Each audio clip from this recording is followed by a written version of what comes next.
Gledate Gorenjska poročila na GID TV. Oktet Lip Bled je imel v dobrih 30 letih več kot 3000 nastopov in koncertov tako doma kot tudi v tujini.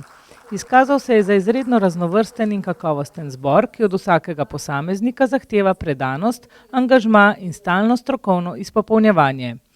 Za visoko raven petja so bili skozi celotno zgodovino okteta poleg pevcev zaslužni tudi odlični zborovodje. Profesor Janez Bole, Matevž Fabjan, Tomaž Tozon, Ivan Aranšek in Vida Mihelčič.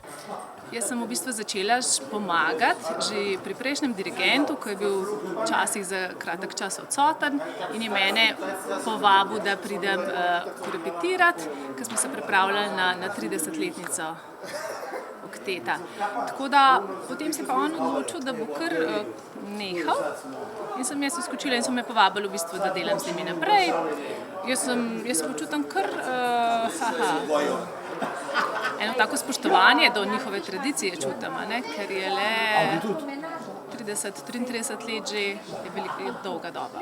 Repertoar okteta Lip Bled je v preteklih letih zajemal slovenske narodne in umetne pesmi, v zadnjem času pa predvsem pesmi dalmatinskih klap.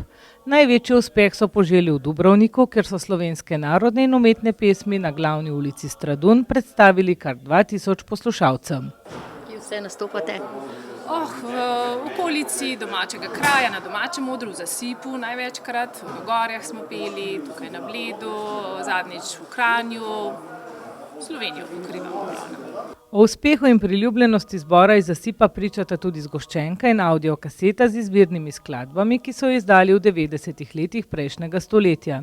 Celotna naklada je bila razprodana v samo 3 mesecih. Člani okteta so leta 2014 prejeli Galusovo plaketo, najvišje priznanje na glasbenem področju, ki ga podeljuje Javni sklad za kulturne dejavnosti Slovenije.